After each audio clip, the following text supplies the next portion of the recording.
All right, good afternoon. My name is Kimberly. I'm a law professor at the University of Richmond, and we are about to have an exciting panel about teacher tenure, teacher merit pay, all of the interesting reforms that are happening right now in teacher evaluation. So to get started, I'm first going to introduce the panel. To my immediate right is Alice O'Brien. She's General Counsel for the National Education Association. Beside her is Weil. He's Director of Field Programs and Educational Issues in the American Federation of Teachers. Right beside him is Mike Petrilli. He is Executive Vice President of the Thomas B. Fordham Institute. And Andrew Rotherham is on the end there. He is co-founder and partner of the Bellwether Education Partners. So let's start first with a little bit of context. Currently, we are focused in the nation on how to improve student outcomes. We've been focused on that for some time. There's a big emphasis now on accountability, focused on high-stakes testing, and we're looking at how can the evaluation of teachers and teacher tenure be modified to contribute to the current emphasis on improving student outcomes. The Race to the Top program offered states over the possibility of earning grants to, among other things, to link teacher evaluation and student performance. So that has been a big incentive from the federal government to re-examine how teachers are evaluated and to implement and pass new laws that change how teachers are evaluated. The states have responded, and many states in recent years have instituted changes to how teachers are evaluated, when teachers can be let go. So we're going to talk about some of those changes and the current stimulus there. It's important to understand sort of where we are as a nation right now in education.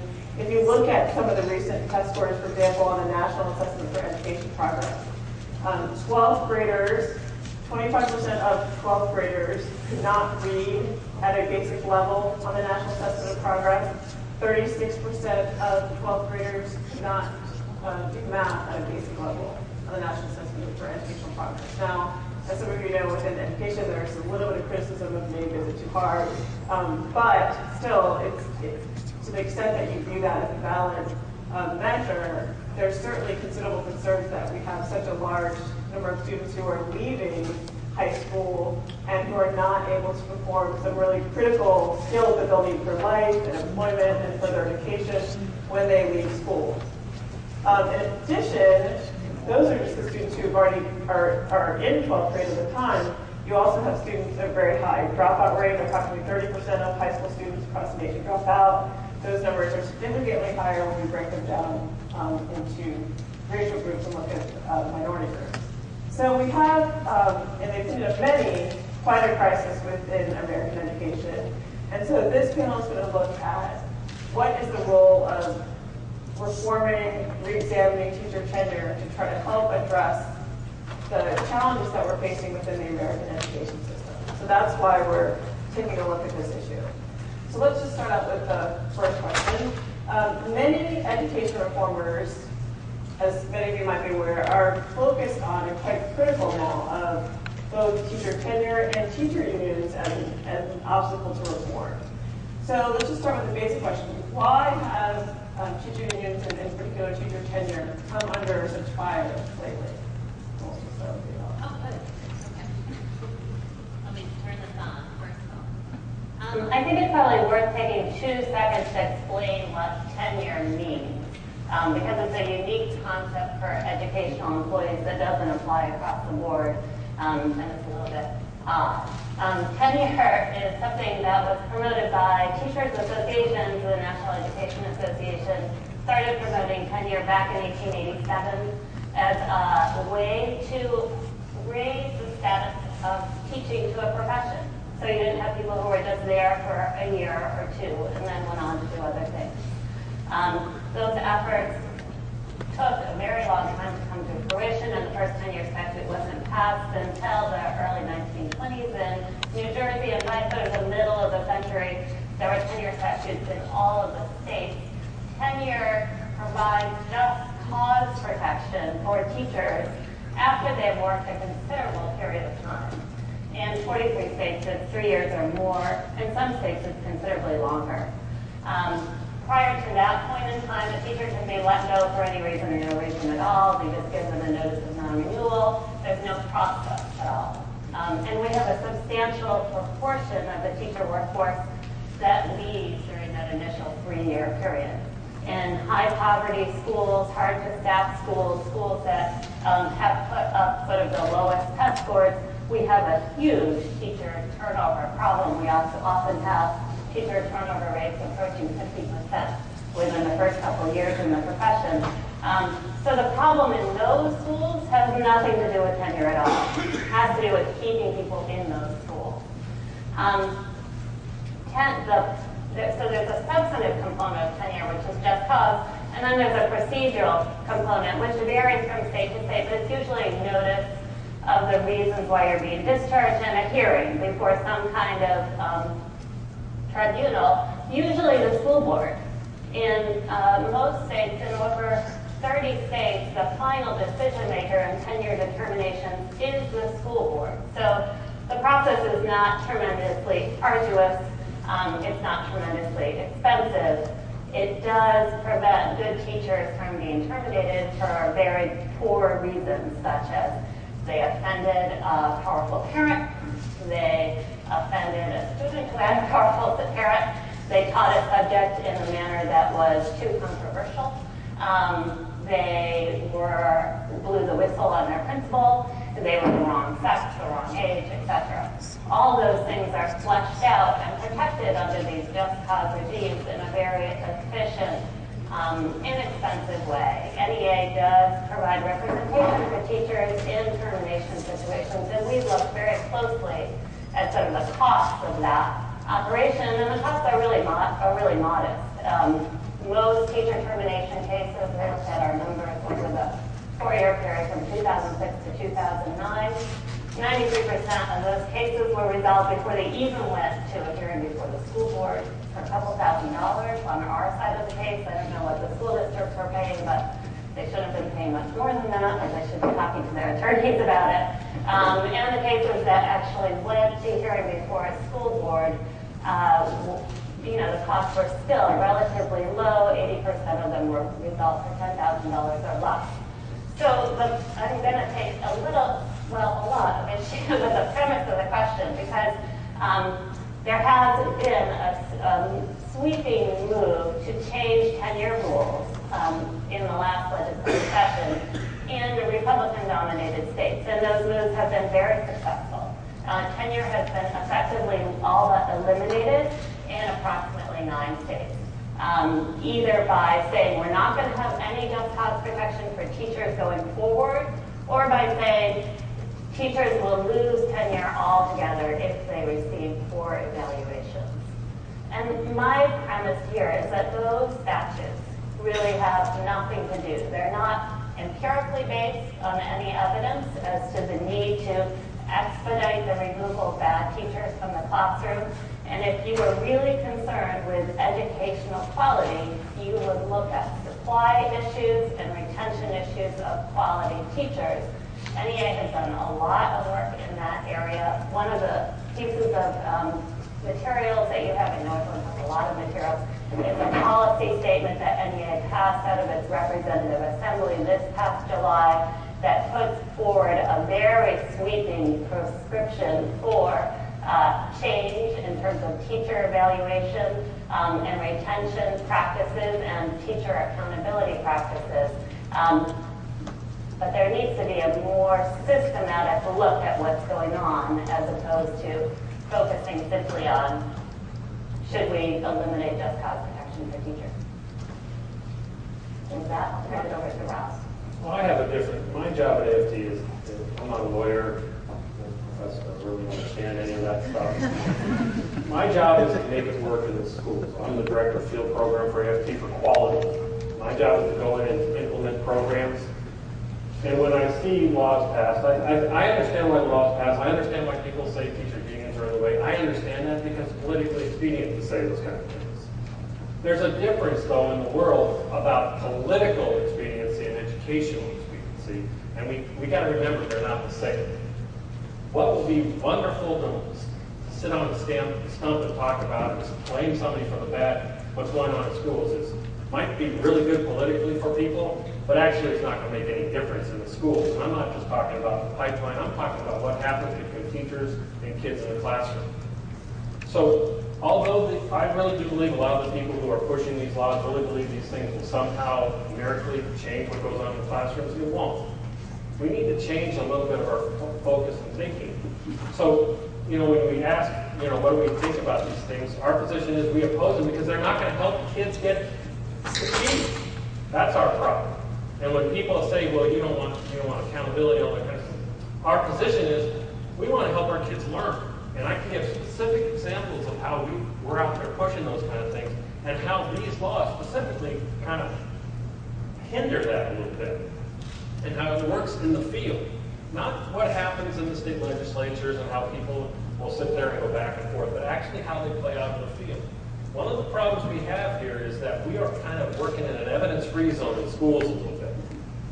And we tend to pick things that seem to be the quick fix. Do I really believe, and anybody across this country really believe the problems we have for our schools will be solved because we changed a few lines in a state law on tenure? But people are acting as if they will. It's not going to happen. Improving schools is hard work, and a lot of people working together to help kids learn. And it's not going to happen because we changed some laws. We have to have the right focus and the right approach. And let me give you a perfect example.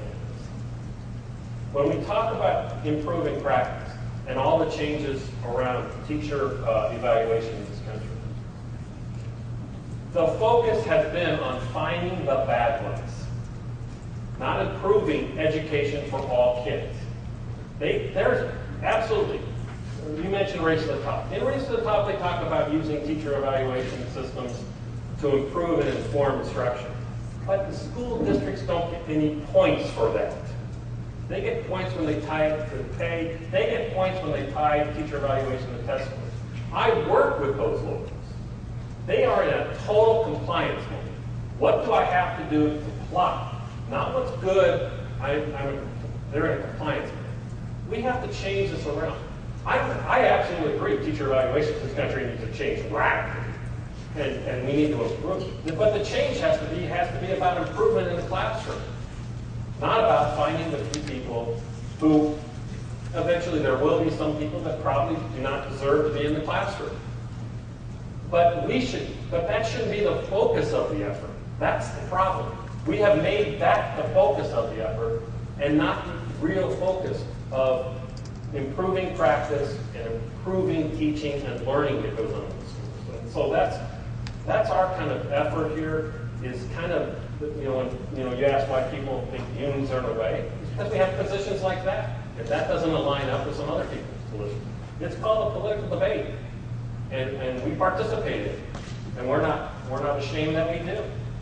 We believe, we follow the evidence of what works, and this is what we've come to. And so I'll leave it at that. First of all, thanks for having me, Kim and Ann. Great to be here. The Fordham Institute is an education policy think tank. We're in D.C., but we also do on-the-ground work in Ohio. Mostly on the ground in Dayton, where we're from, but also some policy stuff in Columbus. So we have certainly been quite familiar with the debates around SB 5 and now the referendum this fall. The question was, why do people think? So let me just put on my analyst hat. Why do people think teacher unions are a problem? Interesting that the Phi Delta Kaplan poll, the Gallup poll that comes out every year before you're back to school, came out a few weeks ago. And it had some interesting data on Americans' views on teachers and on teacher unions. And the good news was that the public's view of teachers has never been better. I mean, an all-time high in terms of respect for teaching and for teachers. And I think probably the most telling, the percentage of parents who say that they would be proud to have their own son or daughter become a public school teacher was the highest that it's ever been, dramatically higher than back in the 80s. So that's interesting. We hear a lot of rhetoric right now, certainly out of Wisconsin and Ohio, about teacher bashing in the sense that teachers aren't being disrespected and that there's all this animosity. And I believe that a lot of teachers feel this. based on what they're seeing in the media. But when you actually ask Americans, what do you think of teachers? It's very positive, which I think is quite good. Now, in the same survey, though, the views on teacher unions were much more negative. And again, that shouldn't be surprising. Some of that's political. You're going to have people, you know, the Republicans on the right who are going to generally not like public sector employee unions, period, teacher unions, major, you know, the number of contributors to the Democratic Party, on. Why do people think teacher unions are a problem? I think a lot of people say, look, you know, unions are not, you know, inherently evil. They are there to represent their members, and that includes all their members, and it's going to include members who are not very strong performing. And in any sector that takes in, you know, 3.5 million people and has to put them in a classroom, you're going to have some people who aren't top-notch. Particularly when you're taking a lot of people in when they're 22 years old. We don't have great information still about, you know, what it is that's going to make somebody a great teacher. We're getting better at that. We're getting more educated guesses about who's going to pan out as a great teacher, but it's still a little bit of a crapshoot. And so lo and behold, yeah, there's probably are, you know, we would all agree there are some teachers in those positions who just aren't fit for that role. And do we have reasonable ways to counsel people on? My own view is it's unfair to put all the blame on the unions. You look at virtually every state has 2 or 3 or now sometimes 4 or 5 years before teachers get tenure, where they are at-will employees, and principals can quite expeditiously remove them and terminate their positions. And yet we see, including in right-to-work states like Virginia, we see almost nobody ever doing that. Okay, so we have a problem in education as a whole. I think, you know, and I don't want to steal some of Andy's lines because I probably took some of this from him at times, but you know, we have a system that doesn't like to fire people. And you know, it may be that in education we're all very nice, and we like being nice, and it's hard to fire people. You know, in any job, in any profession you have, it's just not a pleasant thing to do. We're not very good at it, and it's not always because of these union protection. You know, the unions play, it's important to remember 2 big roles. There's the collective bargaining role that's being discussed in the states that have collective bargaining, but then there's the legislative role. And so there, where the unions are a major interest group, but a huge play in education policy. And I think people have said, look, when you look at the sweep of reforms that have been introduced in the last 25 years, from introducing higher standards and accountability to now improving teacher evaluations, introducing greater parental choice, all of those sorts of things that now have widespread mainstream support, the unions have been against those reforms time and again. Either publicly or if they're taking more positive public statements behind the scenes trying to kill those bills. And so people know that the unions are going to do what they're going to do to protect what they see as the concerns of their members. Does that line up with the concerns of kids and teaching and learning? Absolutely, much of the time it does, but not always. And so, you know, we I think from a sort of rational perspective, analyst perspective, you say, look, we have to look at teacher unions as an interest group. And it's not any different than any other interest group in our political system. From the AARP to the NRA and anybody else, they have members, they represent those members, and they work hard at it. They're quite good at it. But if you know, for those of us who believe that these reforms are necessary to drive education forward, then we need to engage and do our work to try to have these political debates and come out on top. All right, well, thanks for having me as well. For those who aren't from here, welcome to Virginia. Mike said a little bit about where he sits. I'll just do the same thing very briefly. So Bellwether, we're a nonprofit consulting organization. We focus on low-income kids and working with various folks on various efforts around that. We do a lot of work on strategy, a lot of work on human resources and talent, a lot of work on leadership, and then what I do is mostly public policy analysis and research. I also write a weekly column for Time Magazine, so anything you say is particularly interesting, I might steal. So let me just, I'll try to answer both parts of the question and sort of add to a little of the set. I mean, first of all, like the conversation, and this is one of these things, like when you're at a dinner party and you go find out to work in education, they want to know, like, what do you think of teachers unions?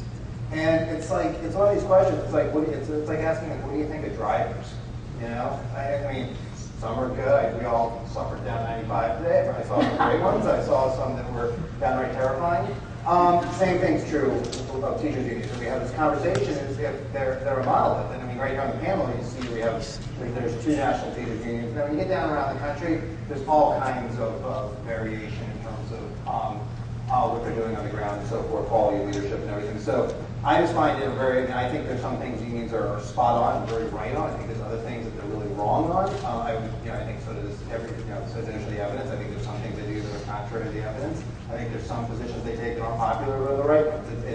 And unfortunately in our politics, it's very hard to have, in our sort of very tribal politics, and particularly in education, there's almost nowhere we can go to have a conversation like that. But I'd submit to you, that's the more complicated reality on the ground. These sort of circus stunts like we saw in Wisconsin only make it harder to have sort of that conversation rather than easier. So that's my first point. Second point, the specific question of why are we seeing attention on tenure stuff now? I think very clear. So I've been at this for a while. I was on the State Board of Education here in Virginia. I was at the White House with Clinton. I sort of watched the issue. The conversation has gotten to a much more granular point, particularly over the last decade. So we don't talk in sort of vague generalities. Virginia, for instance, we used to argue about sort of achievement gap in the schools, good, is there a graduation rate problem? Like now it's pretty clear in this Commonwealth for graduates, 7 out of 10 kids, less than that when you break it out by minority kids. The same thing's true here. We're having on this issue a pretty granular conversation. These issues around tenure are really starting to come to the fore. People are seeing the number of teachers who get caught up in these things, whether it's the rubber room in New York, or like New York as an example. Until recently, we can say it's easy to let a teacher go, but until recently, a teacher in New York was more likely to die on the job than lose their job for cause. And you sort of, from an actuarial standpoint, like teachers, are teaching in sort of generally a healthier part of the work. People, thank goodness, most of us don't die in that like 25 to 55 age range. So that means this data has become irrefutable. I think that's the first thing. And then second, we've had basically a generation of hiring. We haven't paid much attention. And so issues like last in, first out, these policies, which are now hotly debated, they didn't just appear a couple of years ago. They just didn't matter very much because layoffs weren't a particularly big issue. Now they're sort of surfacing. And so when you have situations like, so for example, in Massachusetts, there's an article in the paper today that Massachusetts, the teacher of the year last year is only 28. There was a school consolidation. He lost his job because he doesn't have seniority. Former teacher of the year. Like that, it's hard. And essentially, as they say in politics, like it's hard to sell that down at the Rotary Club, and that's that's why we're also having some of these conversations. And I'll just say, again, I said they're mixed. My third point would just be, with due respect to my colleague on the NEA, I'll refer to Rob's boss, the President of the American Federation of Teachers, who said on CBS News recently, in some places, tenure has become a job for women. She's the President of the American Federation of Teachers. I would defer to her expertise on that. But again, she said in some places, and unfortunately, again, these tribal politics have been extrapolated and so forth wildly. So we have to really sort of, we have to look at, I hope in this conversation we get down a little bit beneath that. And then finally, so what I see as the root causes, I'll give you 3, and they're all complicated. One, and Mike sort of got this a little bit, bad management. Management gets let off the hook here a lot. And I don't mean sort of the cliche that like 2 sides sign the contract. It's actually a little more complicated than that with the local politics, but just the stuff that Mike's talking about. People in education, managers are not prepared to have hard conversations around performance. They're not prepared to make tough choices. And look, the incentives all can be bad, but you don't yet have that culture. I think we let educational management off the hook really easily in this field. Second, look, the unions. I don't understand why it's so hard to say they're part of the problem too. And there's lots of problems, and so a lot of stuff gets laid at their feet that's not their problem, but I think it's not their fault. They're part of the problem. And sort of it's like for Democrats, like an Alcoholics Anonymous, like the first step, you got to be able to say that I'm there, I've taken the first step. They are part of the problem. They are not the entire problem. They get blamed unfairly. They are part of the problem. And I think it's very clear in some places they're not doing enough to help us solve these problems. And I'm less concerned with sort of who's to blame than when we look at the data that we're seeing, who's coming to the table and really thinking ambitiously. And in too many places, there's just a lot of resistance. And then third, and this is probably the most complicated one, we just don't have a professional culture in too many schools.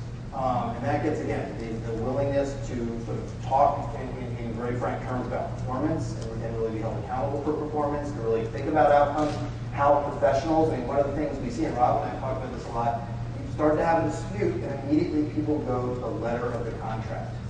And as you all know from being in the legal field, like that's where you go when everything's broken. In a professional setting, there's a bunch of steps that you sort of try to work things out. But by the time you're getting to whatever the letter of the agreement is, things have sort of broken down. It's not the first step it should be. And we just do not have a culturally infantized teachers in terms of how they're treated frequently and in in terms of how they approach their involvement in decision making. Frankly, the way we hear, it's not just, this isn't just management. We hear from union leaders that teachers can't handle certain things. We infantilize the profession. It's a really sort of, I would submit, a pandemic cultural problem. And that of these three, we can improve management. There's initiatives there. The unions are doing things and they're stepping up in some places, and there's folks in the unions that are trying to change. It's that third issue, this sort of professional culture, where you can have, I'll close by saying a story. So in DC, you had teachers who have been in the system 13 and 15 years who are being fired under the new performance provisions that are being put in place under Michelle Reed. And people said, well, this is terribly unfair and so forth, and other people said, no, it's not. I would submit to you, it's a illustrative of this problem. These people shouldn't have been in front of kids. They need to be exited out of the system. But it is unfair that they were in a system where for more than a decade, they never had a quality performance evaluation. They never got feedback. They never had, in some cases, somebody just come and say, you know what, maybe this isn't like the right profession for you, and there's other things you should think about doing. You see that much more in other fields, in other professions. It's formalized. It's formalized in law firms, sort of the way you kind of move up in signaling, and consulting firms in the military. We haven't really gotten there yet. I think that piece of solving that is the toughest challenge that we face as a field, as an industry right now. Actually, so that segues nicely into the next question. So let's make sure that everyone is up to speed on. So let's talk about some of the most the recent changes and the nature and how states have started to change teacher evaluation. So let's talk about what's been changed about teacher tenure and teacher evaluation, and then what is research showing about the effectiveness or the impact of these changes so far on the ground. Why don't we start with Kimberly? Well, I mean, on the second one, I'll give it a real short answer. Way too soon to tell. So you've got all these people who are going to rush to judgment. I mean, on all this stuff, including just on race to the top in general, much too soon to tell. So on the early ones, so what kind of changes? It's all over the place. And I think we're going to have a really healthy tolerance for a lot of risk and a lot of failure. I mean, when I look around the country at the different laws that have been passed, and you look at some of the leading ones, if you're really interested in, we just put out an analysis on our website at bellwethereducation.org, sort of the sort of 5 or 6 really leading ones. They're very different in how they operate, where they vest authority, what teachers are held accountable for. I think some are really overly ambitious. We're going from having really no evaluation to assessing, doing evaluations of every subject, even though only 30% of teachers even teach in a subject that has sort of standardized test data, so going to observations and other things. I mean, that's a huge leap. Rob was involved in an effort up in New Haven to put something in place that's sort of a different model like that. So the basic thing they have in common is trying to assess outcomes using student performance data to a varying amount, but again, for about 70% of the teachers, you can't. Beyond that, there's lots of variance, and I think you've got, in some cases, some pretty good laws that are going to be implemented badly. In some other places, you may have laws that actually aren't so good, but the system's going to have enough capacity to sort of shave off some of the sharp edges, and they may actually turn out better than people think. So that I'm not trying to be evasive. I just think, this push for teacher evaluation really got going in 2009 or 2010. We're sitting here in September 2011. It's too soon to tell. I think the one thing we can all agree on is the previous system, which just did not work. 98% of teachers were rated as outstanding, and that held true even in schools that were demonstrably failing. So we had to do something, but I think the jury's out. I worry about overreach and everything else as much as everybody else. Only time will tell. Just a little background for people that don't do education for a living like we do is to say that the reason, in my opinion, that teacher evaluation all of a sudden became this hot issue, other than the fact that the Obama administration included it heavily in the race to the top, was that there was clearly the economy and the financial crisis was leading more and more districts to need to do layoffs, and we had these last in, first out provisions in law. And people were standing up saying this is crazy, the teacher of the year is being laid off. And the response is, well, if you don't do it by seniority, how do you do it? And the natural response would be, well, let's do it by effectiveness. Well, how do you know which teacher is effective? One way that we could have answered that question is to say, well, we're going to do what most sectors of our American society do. We're going to ask the manager. The managers are going to have the power to say, look, you've got to cut your budget, you've got to lay off some people, you have to decide who's going to go and who's going to stay. In education, we don't trust the managers, maybe for good reason in many cases. And so the conversation instead has been, can we build these elaborate evaluation systems? Personally, I think that we may be making a mistake to try and do this at the state level, which many states are doing. It seems to me a little crazy to try to have this one-size-fits-all thing for these huge states, and that are trying to dictate, again, a grade size, how these things are going to work. Okay, we know today the evaluations were a joke. The principal might go in once or twice a year and then write something up, and everybody gets it. Hey, you're great. Okay, so now we're going to do something more. We're going to have some more serious observations, maybe train people on how to do those observations, have real protocols and rubrics and scoring devices. We're going to try to, to look at student achievement when possible, and only for certain subjects, certain grades. We're going to maybe have peers involved, or not. All those different moving pieces. To try to flesh that out at the state level, I think that's going to turn out to be a bit of a mistake. Instead of, at this point, letting districts go out and say, hey, you've got to take this seriously. You've got to actually be able to make distinctions, differentiate among teachers. But none of us know how exactly to do this yet, or which one's going to be the right model. So let's experiment, learn from it as much as we can, and then as we learn, we'll change over time. Wow, I am in a different place than you guys. Because it's, again, we're talking about, we're going to solve the issue by finding the few that don't do the job. The whole issue has to change. The mindset has to change here. One of the things one of the things that is always thrown out at us is we don't compete internationally. We don't compete internationally. And how do we did on the last PISA test? But then we stop. We don't go and say, what do those countries do to have high performance? Because we don't like some of the answers. There was actually, I brought a book because I knew this would come up because of the issue. Lessons from PISA from the United States. A book written for the United States. How many people have heard about how poorly the United States has done internationally? Raise your hand.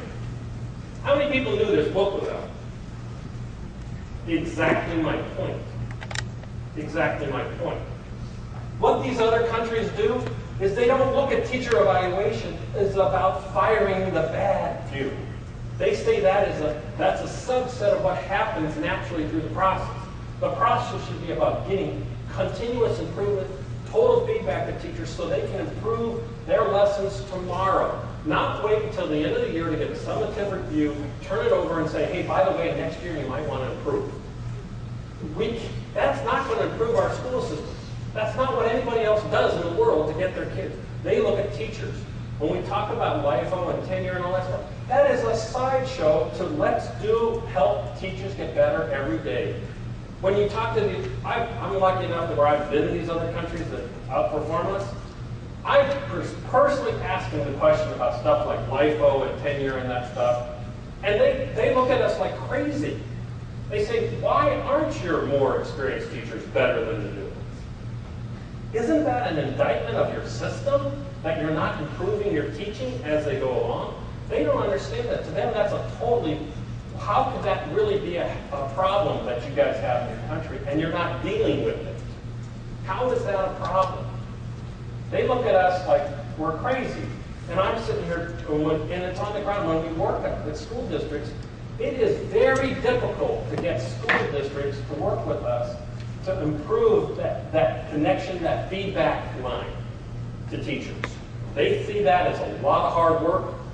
I can't tell you how many school districts I go into, and these guys know I work with school districts on the ground. I call myself a wrench turner, I tighten the bolts. Nuts and bolts stuff. Many times I'll go in and say, we're going to start working on the teacher evaluation system, and the professional development people aren't even in the room because it's a human resources function. And you have to ask, can we get these people? Well, that's not their job. We need to change the focus of this stuff. If we don't do that, I'm going to say the best we're going to see at best is ticks. And I can probably explain, I don't want to take your time, why we will see that. Statistically, we'll see ticks and not improvement. We'll see ticks here, Andrew's right, we'll be here in this one place, and just depending on how well they implement that kind of stuff. But for an overarching national movement of student achievement, we have to start talking about improving instruction on a daily basis and continuous in every single classroom. That's what teacher evaluation and assessment can do and has the promise to do, but we have to be willing to take that on. I ask a follow-up? This is your promise to Jada if we suffer through 95 and actually be able to have a conversation. Just so, I don't disagree with you actually. So my question is just why is this always presented as an either or? Why isn't it both? And in most fields, they sort of invest in making personnel exposed. You exit low performers and you grow high performers. So why does this always end up being? Because I mean, I would say I don't disagree with anything you said. I also think the data is very clear that if we exited the lowest performers, you'd see a bump in I would say I think you would see a tick, maybe bump. Okay, we can discuss bump versus tick. But I will say this though, and here's why I say this: because the emphasis and the compliance isn't on that.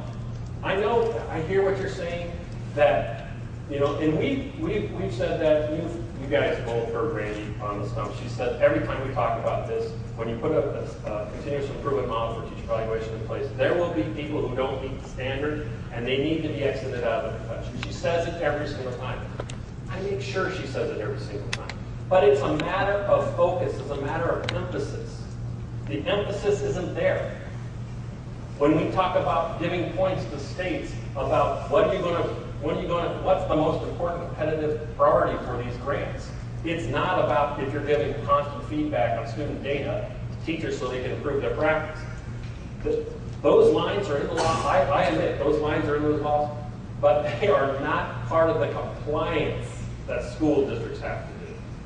There's a big difference because in this day and age, with all the rules, everything school districts follow, there's a whole compliance mentality they have to deal with. And what we're trying to do is get the school districts to say, yeah, we've got to get that done, but let's also get it right and do the other stuff. I'm not saying that we don't, it shouldn't be either or. I'm not saying that. But I'm saying the emphasis makes a difference because out there in the field, they do not hear the other side. They talk about it. I'll be quiet 1 second. One large Eastern Seaboard school district I worked with just 3 weeks ago I was at. And we were talking. And they all said the right things around the table. They all said exactly right. It's a combination of both. But then as soon as we got to work, they laid out the priorities. And guess what one wasn't in there? There's nothing in their priorities of the system that's about improving practice. It's all about, summative decisions, dismissals, and those kind of things. That's, even after all the conversations, they've got shifted. And when I pointed that out to the group, I'm not making this up, I was disinvited to the future meetings. This is the kind of stuff that we're seeing, and this is why there's this emphasis. And we need to switch it. It's not either or. I agree with Amy on that. It's not either or. But there is a point of emphasis on the other part.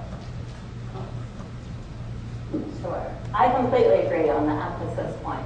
There is the fastest way to improve our schools is to enlist the teachers in the classroom and the administrators in that effort by giving teachers meaningful feedback on their work.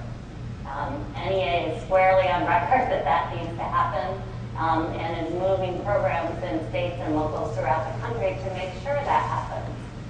But it is not the focus of what's going on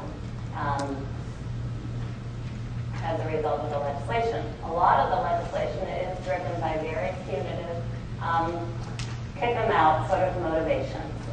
And I don't know, it would clearly be much cheaper, much more effective if you focus on all the teachers as opposed to just trying to figure out a way to put a number on the lowest performing teachers and kicking them out of the system.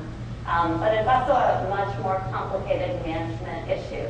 We know that we have school administrators who have a very hard time evaluating teachers, who are not trained to evaluate teachers, and they frankly don't have the time to go evaluate teachers. So you have a huge manpower issue in terms of if you're going to say all teachers should be regularly evaluated, which is NEA's position. It's part of the policy statement that 8,800 elected delegates of NEA passed unanimously at this last year's representative assembly. They said we want regular evaluations, they need to be comprehensive, they need to provide us with the tools that we need to continually enhance our practice.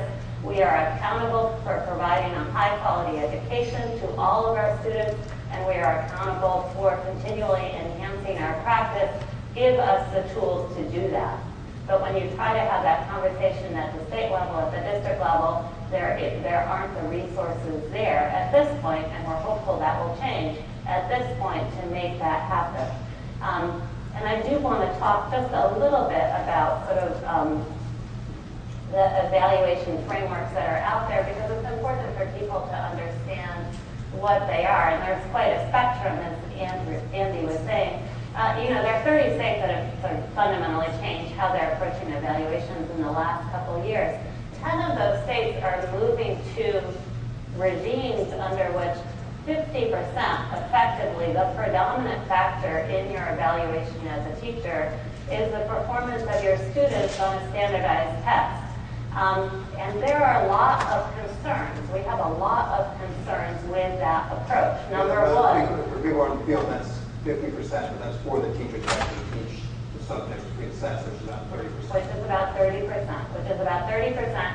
But in those states that are moving to the 50% rubric, they're also engaged in this effort, which is incredibly costly, time-consuming, and questionable. They're totally devoid of evidence or support at this point of developing new tests for other areas so that you can increase the 30% of teachers to a higher number so that you can have standardized tests for more and more students. Now, the problem with a standardized test-based regime is our standardized tests are not very good. We've had NCLB now in effect. NCLB, the No Child Left Behind Act, exponentially increased the number of tests that are given to our students. And states, in response to that mandate, dumbed down their tests because they had to. They went to multiple choice measures that measure very low levels of student learning. And so the evaluation system that those 10 states have adopted, the premise of them is we're going to take these tests, which everyone recognizes are not very good measures of student learning and provided only a snapshot of what students know and are able to do. And then we're going to take a test from the prior year, see the improvement that a student makes to the next test, and then somehow attempt to factor out all of the out-of-school factors from those numbers and assign some score to the teacher. And the statistical models that are used, these value-added models for doing that, are incredibly, notoriously unstable over time. Meaning, if you're a teacher, you have about a 25%, in some cases under some models, depending on what equation is used, a 50% chance of getting the wrong grade under this algorithm at the end of the year. And you're not gonna, and the number that the algorithm spits out isn't gonna tell you anything meaningful about your practice, because it's usually gonna be based on students that are no longer in your class. So it's not gonna tell you, oh, you really need to deal with John on this issue because he's just not getting it. It's going to be an abstract number that doesn't improve practice at all and is often wrong. And the problem with those types of systems is it creates an incredible perverse incentive for teachers not to want to teach students that are harder to teach in standardized tests than other students. Because their employment prospects, their ability to retain employment, their ability to transfer, their ability to retain their job in the event of a layoff situation will depend on the scores of those students on standardized tests. And those scores, everybody agrees, are driven by factors largely outside of the control of that teacher. Can I ask you a couple? Really? Yeah, I got to think about what states are adding tests. Because my big concern, I think you heard Mike speak to this, I mean, there's a few, but like you said, it's happening all over the place. How many states, my bigger concern is going to these observational protocols in all these, not all these subjects. I mean, how many states are really going to substantially bump up standardized testing? A number of states are actively involved in those discussions. I know Delaware is actively involved in those discussions. Rob, is it 4? Well, no, I said Florida, I know for sure. I haven't really, I've never done the scanning, work with those states. I never really thought of counting them that way. But I know Florida for sure is doing that. But I'm also going to say this, and it's not there now. Okay, I was on a panel with a state chief yesterday from a state I won't mention. Three of the states already have in their law that the test can become 100% of the teacher's evaluation, and 3 of them has. So let's be very clear that, and I was on a panel with the state chief yesterday. He said if he had his way, it would be 100%. Which chief said that? That's insane. He said it at the meeting. Come on, which one was it? The same thing? There's only 51. He has the same answer from the same. Let's just get started. I mean, if they had their way. I mean, I hope that I misheard him, but he was so clear that because we were talking about the 50% thing, and he said if I had my way, it would be 100%. All right, let's. But these are people who are making decisions for schools. Right, and I think, look, if you hear this conversation, I mean, it's nuts, right? I mean, any of us would say, okay, think about a school that we're sending our child to. My son started preschool this week, and we were at the back of the parent meeting last night, and it's this little private preschool, and they're wonderful teachers, and they build a community, and they're professionals talking about how to make this wonderful place a great experience, and your heart melts, and it all feels good. And then you think, oh, I just feel so bad for the people working on our public education system that have to deal with all of these bureaucratic and political fights that are going on and decide how are we going to measure this and that and the other thing. I mean, if we were sane, what we would do, what these other countries I suspect do, is provide much more autonomy at the school level for professionals to come together and to build a culture and to design, to say, okay, we need to have a way to provide feedback to one another. We need to have a way to counsel out people who aren't effective. What's keeping that from happening here, one of them is collective bargaining in the unions. I mean, it's the mindset that says we cannot trust the manager to play the role. I agree with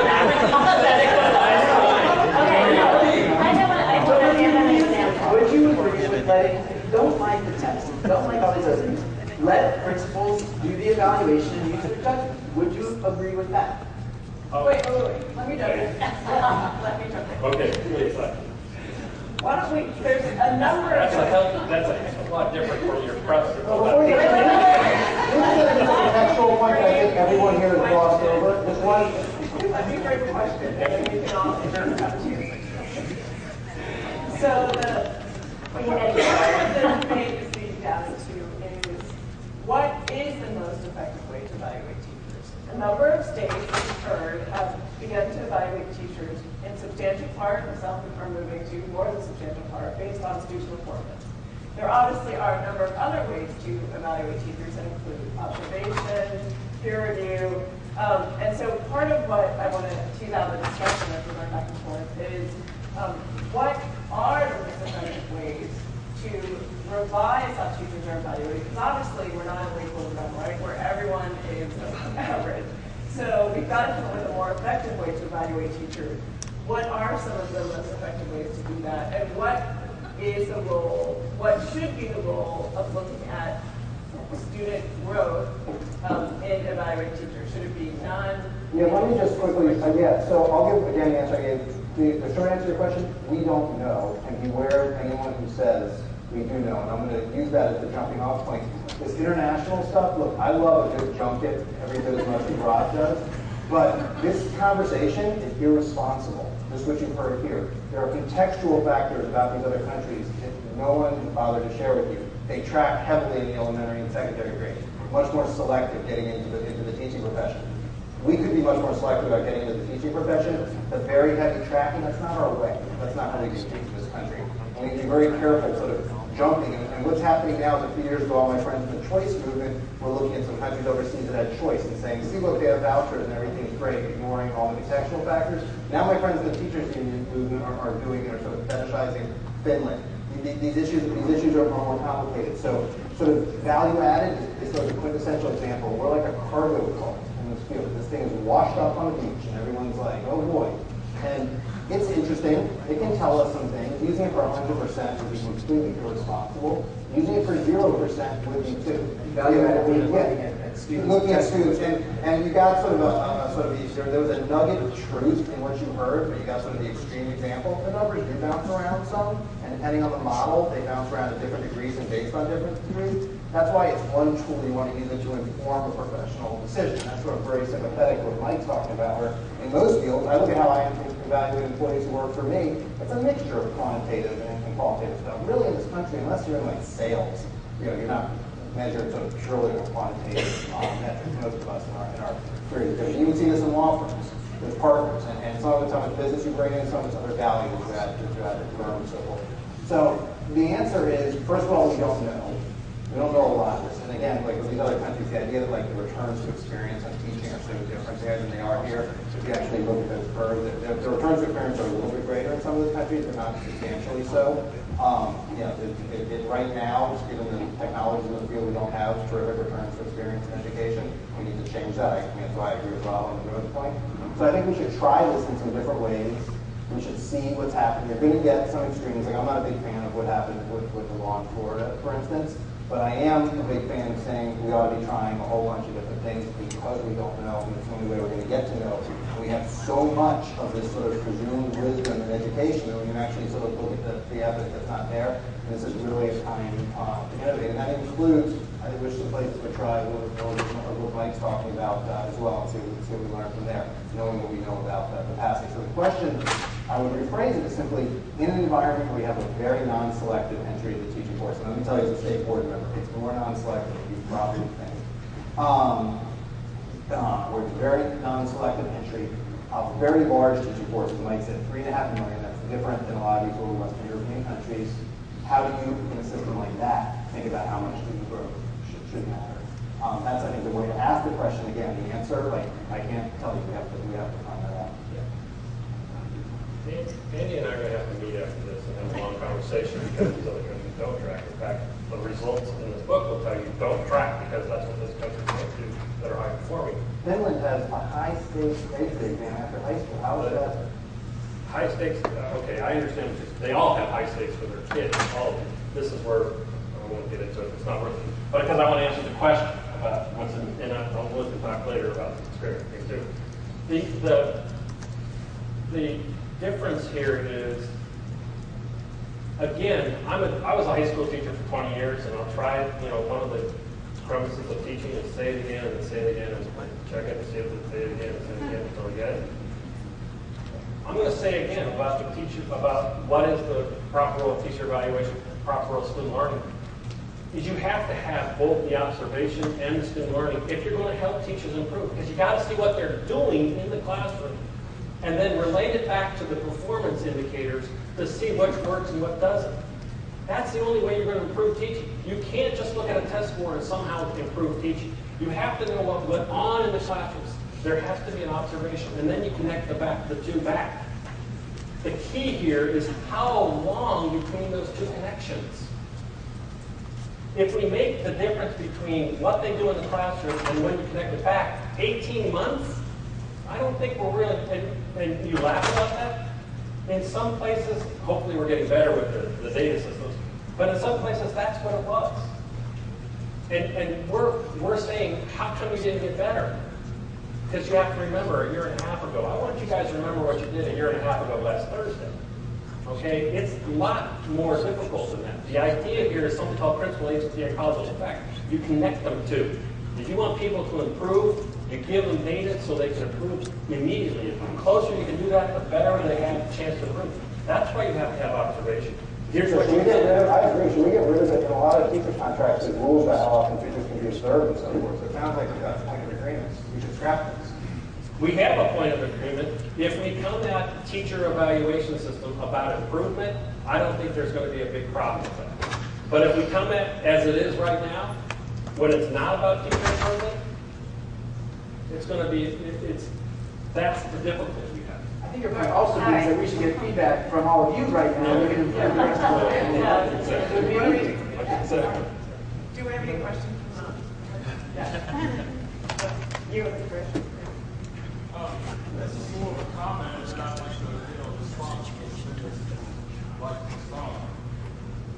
I've been married to a teacher for 27 years. All of her friends are teachers, girls in the house. I hear everything that goes on. When I went to school, and you want to grade and say you're a good teacher, you're not so good teacher, you're a bad teacher. When I was in school, they did the same thing with students. We had academic, general, and basic. And you were put in those three groups. The faster learners were in the academic class, the middle of the road learners were in the general classes, and the slow learners were in the basic classes. Now, they didn't just take the worst teachers and leave them with the slow learners all the time. They rotated. And we stopped doing that. And now what you've got in the classroom, you've got a frustrated teacher because she doesn't know what speed to teach because Johnny's slow and he can't keep up, and Susie's bored because we're not going fast enough. And the kids are frustrated because Johnny's frustrated because he can't keep up with Susie, and Susie's frustrated because Johnny won't speed up. And everybody in the whole classroom is frustrated.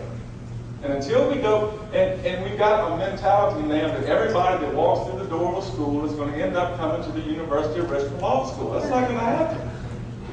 I mean, there needs to be a point in the education system when we say to some people, well, you're going to go to the University of Richmond Law School. We need to look at some kids and say, no, you're going to be an electrician, you're going to be a bricklayer.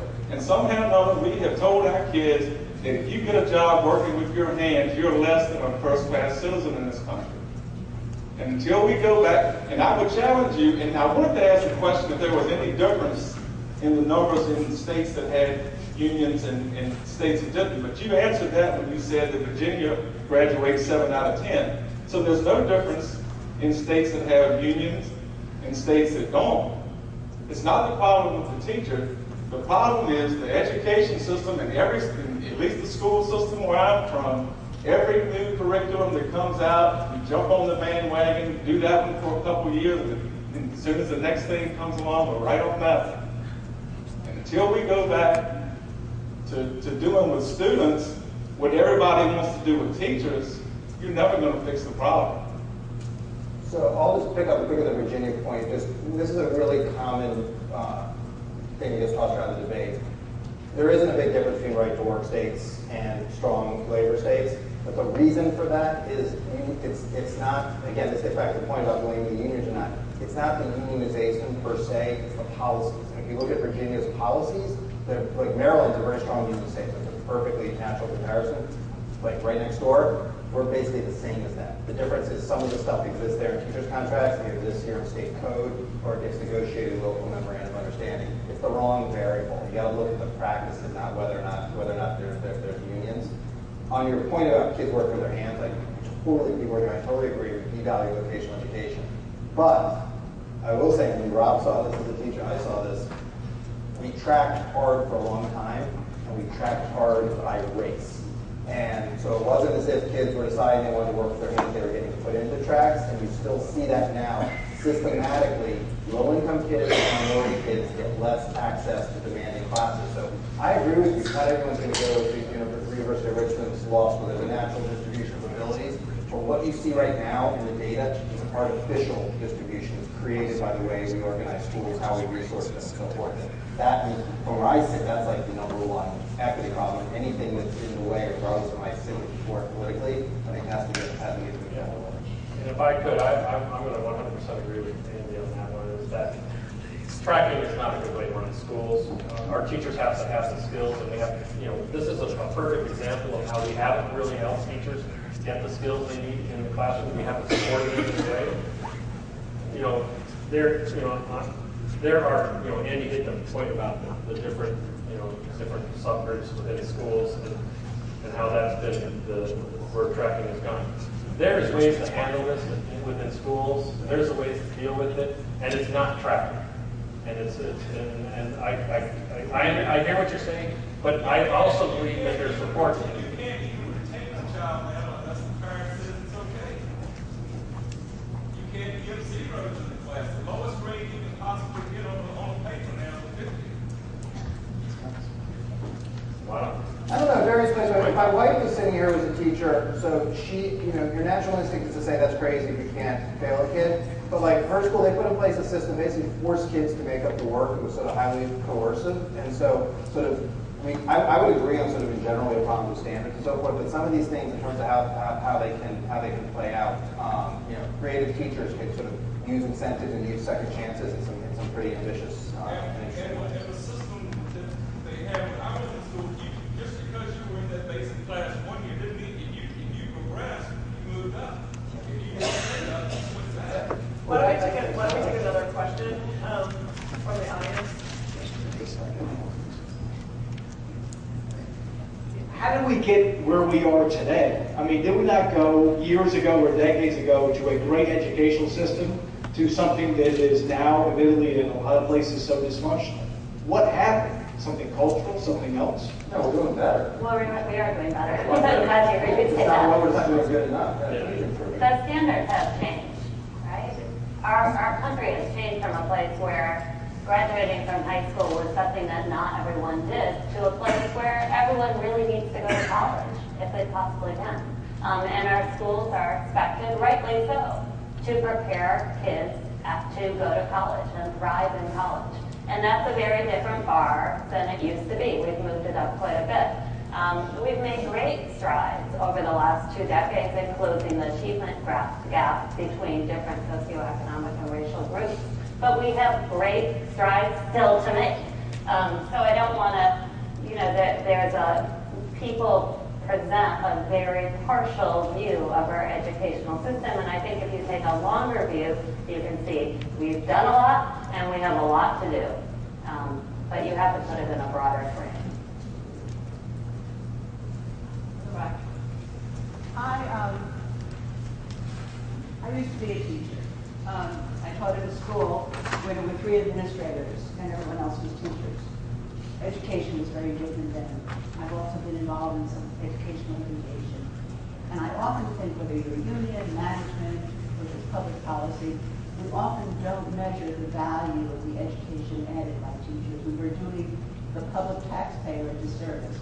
We don't look at children's achievement from one year to the next. We look at a class achievement and we compare it from one district to another district. And you're dealing clearly with different cohort groups, different socioeconomic backgrounds, different learning. And I think if we all began articulating our standards of how we evaluate education a little differently, there'd be a much better dialogue than we're here. Should it be this, should it be that, and what should it be? And in 86 or 85, for a case in Virginia, I had to do a study of test scores, comparing an underachieving school with others. And what came out was not school district to school district, but a direct correlation between socioeconomic income and achievement within the school. So if you took the demographic groups, socioeconomic, and compared them, and the state has those figures. Yet I never hear in any dollar law, whatever state it is, looking at the incremental changes that students make and giving that and recognizing teachers. And the good news is that that is happening more. I mean, we now have in most states data systems that are going to allow us to look at students' growth over time, and that's a big change. And so most of these teacher evaluation systems, that is what they look at, so that you can find ways to control for background, socioeconomic, and all of that. And basically the kids' prior achievement and say how much progress. And what you find is that there are teachers out there who are helping kids make amazing gains. I mean, 2, 3 years of gains over the course of a year. And you're talking about poor kids and minority kids, and that could be life-changing experiences of having that teacher, especially if they're then able to have another great teacher and go forward. I've grown more skeptical of test scores over time, and I appreciate Anne's point about that. A lot of these tests are fairly low level, and that they're, but these skills that we test in math and reading, I mean, it's been clearly shown that people with better skills in math and reading are more likely to end up getting paid more money when they get older. And so if we're talking about helping kids escape poverty, it does matter that they get these skills. And there are teachers that are able to take kids and make 2 or 3 years of progress. We've got to find those teachers, celebrate them, do whatever we can to keep them in the profession. And to be able to say that we shouldn't have that as part of the story. This teacher over here is making 3 years of gains with their kids. This teacher is not even a full year. Year after year, her kids are not making a full year of progress. What's going on with that? It seems that should be a part of the conversation. That's what's happening. And yeah, it should not. It's crazy to think that should be 100%. I don't think it should be 50%. I don't know what percent, but it's dumb that we're having these debates in some ways. But that should be a part of the conversation because some teachers are doing life-saving work, and we got to find out what they are doing and how we do it. Question here. Hi, I'm Tom Shields from the University of Richmond, and I want to thank Anne and Sherry Harrington for a great conference so far and a great conversation by the panel helped co-sponsor this, and I think it's been everything my expectations. And so thank you so much for your thoughts. I want to go talk about something that was mentioned in the last panel by Barbara Quindle that I think really struck me, that you saw in Wisconsin, this discussion, and obviously education is a very political component to it. I think when we forget that education is involved so much in politics, I think what you saw in Wisconsin was where education got wrapped up in politics, and even the title of today's, this panel, Education Reform, the Role of Teachers. And the cops and firefighters and police officers, they seem like they've been left out of this debate in terms of public sector employees, that we don't have, the same type of conversations, and spirited conversations like we're having here about teachers that we do with other public sector employees. And I wanted the panel to weigh in on that. And I think, to me, it's disconcerting. Would we have had the same conversation about teachers 30, 40 years ago? And Andy, I agree with you about the role of the professionalization and the culture of teaching. But coming from having two parents as teachers, that it is disconcerting to me that we now see teaching bashing. And you mentioned the numbers about the survey that just came out, Michael, about we favor teachers. But to me, it's a political game, and it's a political game based, and it's a very dangerous game, because I think who gets burned in the end is our schools, is our children, and it's a game that's politicized, and we should know that. As I said, it's politics. But I want your thoughts on that, because I think what Barbara stated here, in Wisconsin, the cops and the police officers and they weren't part of this game. They were separate out of this, and so the governor made them. And if you listen to the rhetoric coming out of New Jersey, Governor Christie, and if you listen to anything, how he likes to go head to head, battle these teachers unions. He doesn't say the same things about police unions or any other type of public sector unions. So I wanted you to comment on that, and I also wanted you to think of, why don't we hold other public sector employees to outcomes? Why aren't we having the same discussion about outcomes? Because, Kimberly, you mentioned, well, you started off the conversation, it's about outcomes, and then we're holding people accountable. But why don't we say, how are our firefighters doing? How are other police doing? What are the outcomes? And are we evaluating them in the same way? So I think it's, again, I think there's a disparity there, and if maybe the panel, particularly, with what we're talking about today, can maybe look at this and the comparisons there. So thank you. Yeah, let me talk about Wisconsin, because I will probably be the only one here, maybe anywhere, who will defend what they did in Wisconsin, which I think is actually, on the whole, going to be good for kids. I can't speak to the police and the firefighter piece so much. I do education policy. I don't know the dynamic is there. Yes, there's politics. You have Republican governors who are going up against the major contributors, the primary, the overwhelmingly dominant contributors to their political opponents. Right? So you have that dynamic, and that is different than you have for the public sector. When you look at the data broken out on political contributions, and then unions dwarf everybody else, especially at the state level, the teacher unions. But what's happened in Wisconsin in education is that at the state level and at the school district level, we have made promises to teachers. People in Wisconsin made promises to teachers that they couldn't do in terms of pensions and retiree health care insurance. And this is done, this is common in other parts of the country as well. And you look at the numbers, and it's the same kind of debate we have in Social Security. It made sense once upon a time when people didn't live as long and we had more workers in the system.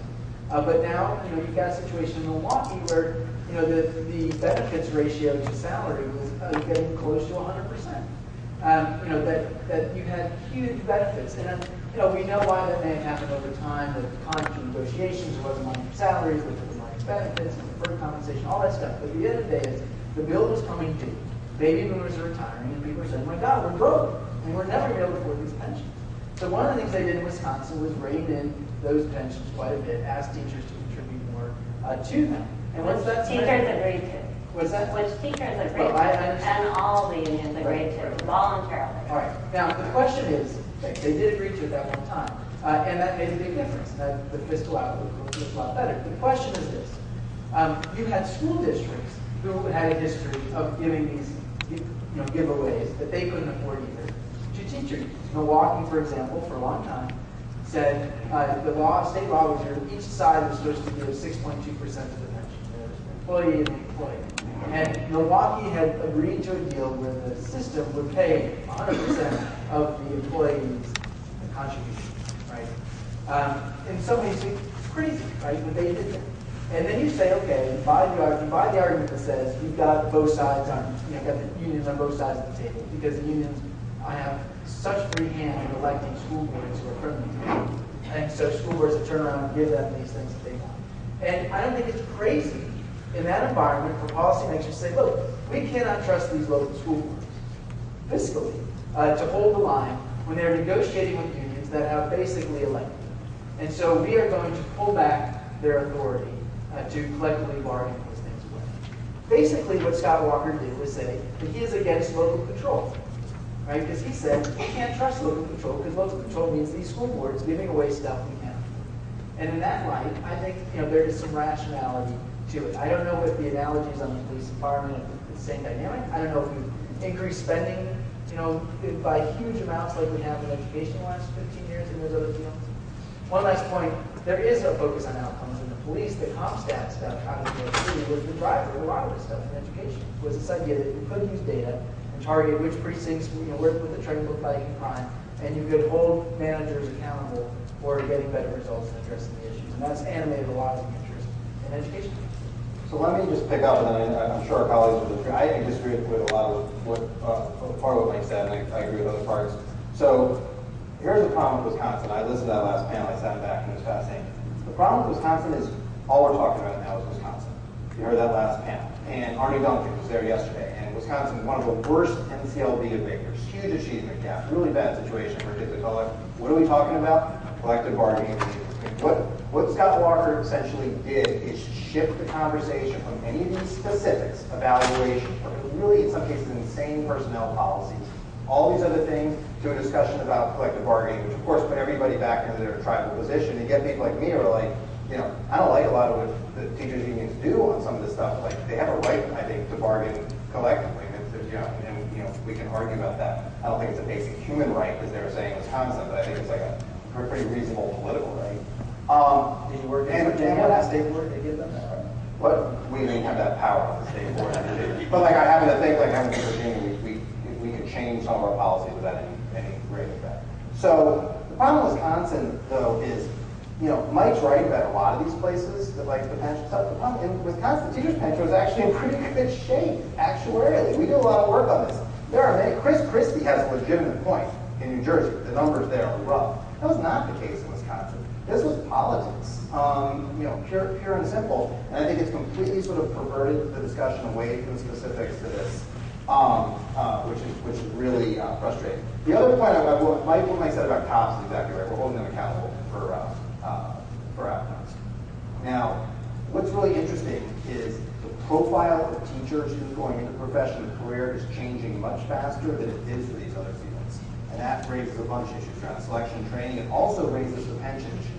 Because while it really does make sense to have sort of traditional pensions that sort of reward 20 or 25 years of service in some of these other fields, in education you're increasingly introducing all kinds of bad incentives. You're creating a lot of little losers early in their careers who pay in and don't get it back and so forth. And so that's a real conversation we have to have. And that goes to, I thought the interesting thing about your question is the answer was sort of embedded in it. You can't talk about the teaching field like we did 30 years ago, 40 years ago. 40 years ago, 30 years ago, women in this country had very few professional options. You had clerical work, you had nursing, and you had education, 40 those apart.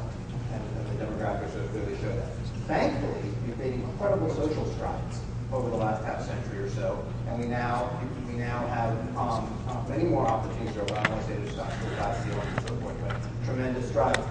Education has not kept up. We essentially went from having a captive labor market. And the data on this is very clear. The teaching force is less on a bunch of measures that are correlated with effectiveness. It is less effective now than it was. That's just because people have more choices.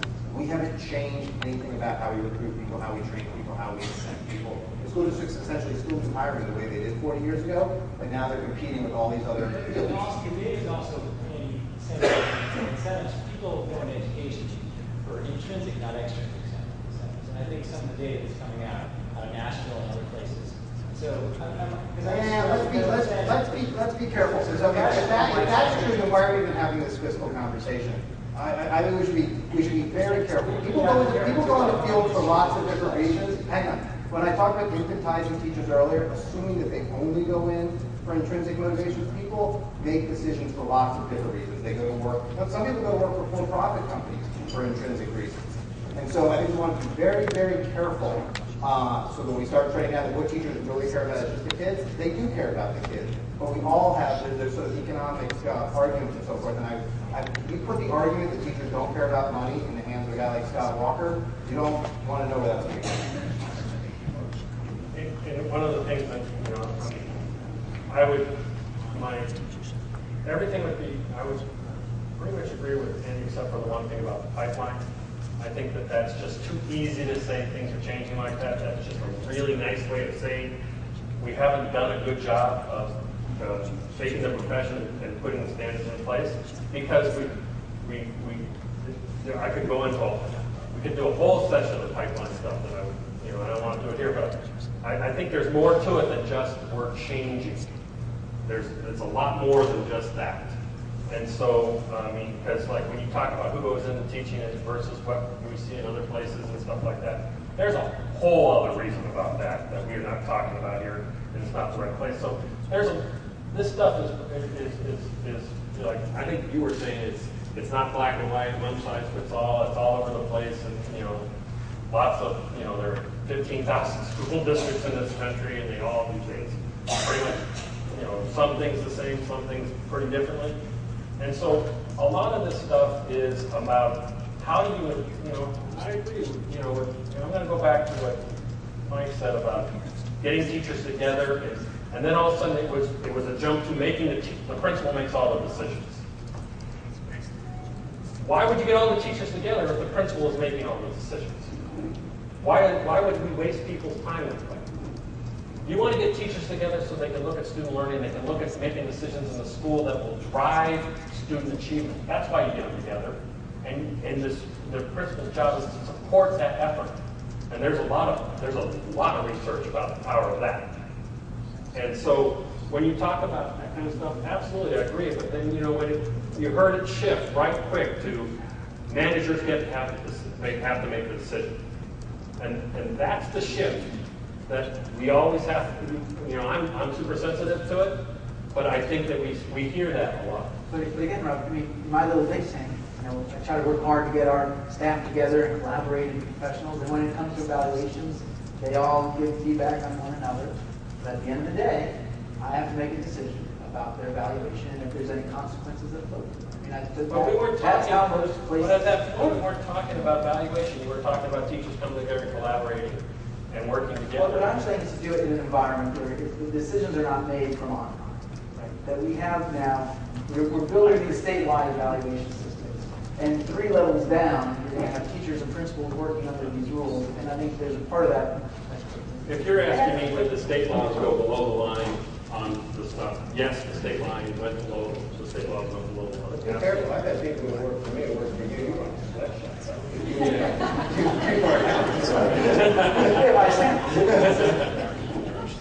I just want to make a couple of points in response to many things that were said. As to Wisconsin, it's important for people to understand that the effective elimination of collective bargaining in Wisconsin eliminated just cause protection for teachers as well. Wisconsin, a number of years ago, repealed their tenure statute and made it a collective bargaining right. So just cause was a creature of contract, not a creature of state law. And there's a lot of anecdotal evidence of the move, which has nothing to do with fiscal consequences. The Act 10 and its enactment was not driven by fiscal realities at all. It was clearly a political assault on collective bargaining and on the public sector unions in Wisconsin, and a very calculated one and a very effective one to date. So we are still hopeful with the pending litigation that will turn around. There is a lot of anecdotal evidence that what happened in Wisconsin will have pretty devastating effects for the teacher workforce in that state. There's an empirical evidence at this point there, but a lot of people are retiring. They're not going to stick around. Teacher morale is incredibly low. They've lost effectively all rights, and they've lost their right to have a voice in the classroom. You know, the conversations in Wisconsin now are, if I go to the school board and talk about concerns that I have about how my school is being conducted, can I be fired? And that is not the premise on which you want to operate a quality education system.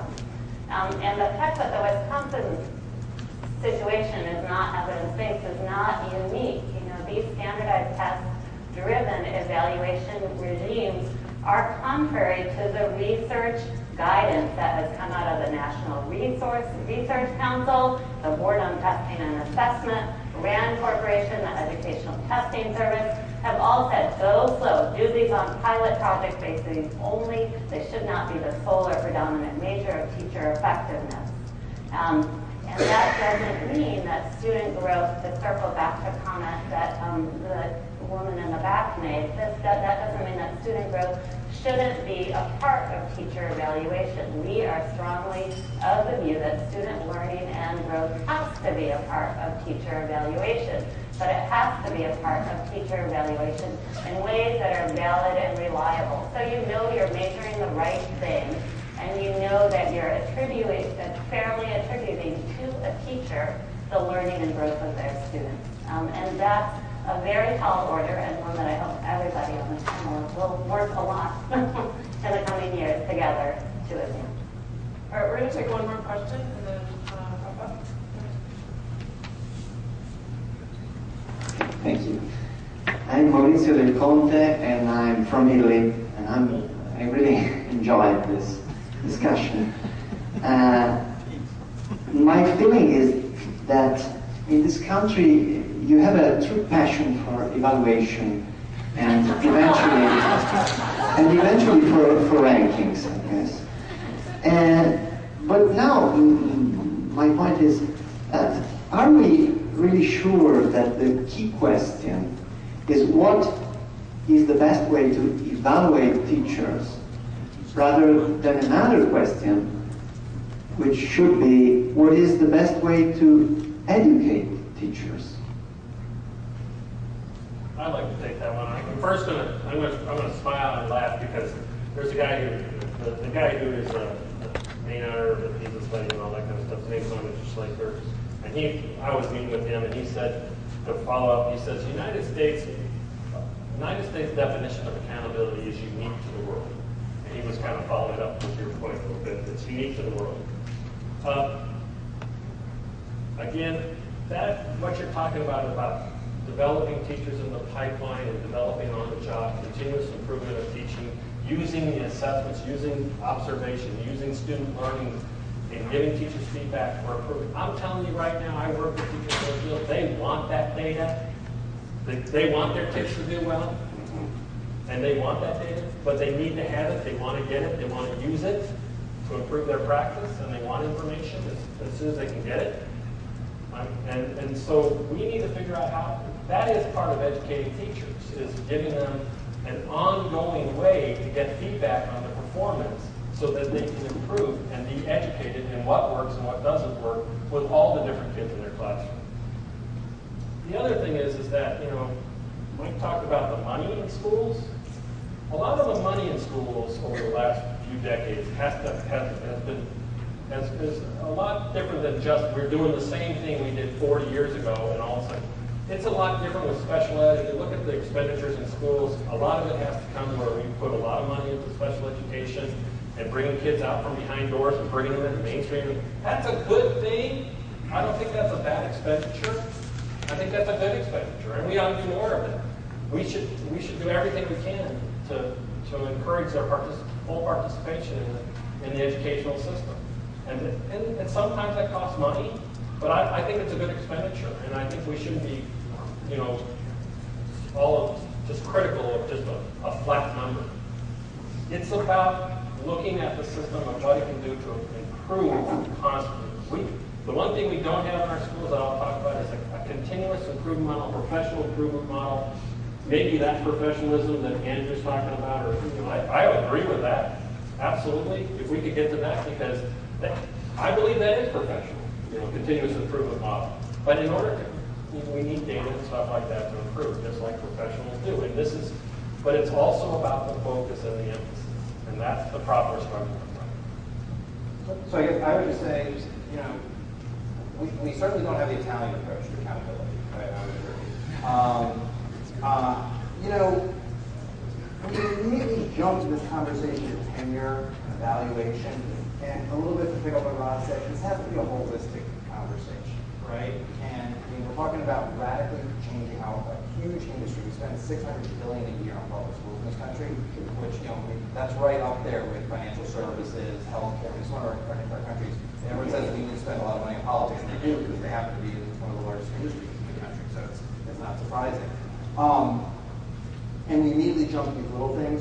We are really talking about a soup to nuts change in how we approach human capital. And so I would disagree with what Rob said earlier. I really do think for a long time education was essentially like preaching. People heard a calling and they went home. And then if they decided, especially if they decided you heard a calling, you wanted to go to school leadership, you became an assistant principal, you did discipline for a little bit, then you became the principal. And many of those people were tremendous, but there wasn't a systematic focus on performance that you see in more effective industries. And we're not going to get there by sort of pulling on one piece like tenure or teacher prep, which is a disaster and a whole other setting. We've got to look at this holistically again. I think our tribal politics kind of make it really difficult to have those kinds of conversations about everything.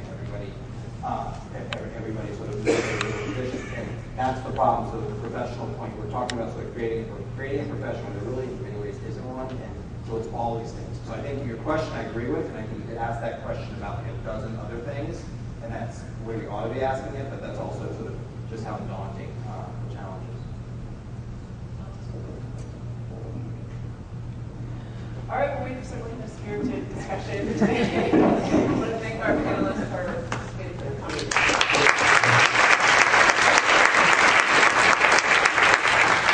We have a short break, about a 10-minute break, and be sure to come back for our last session on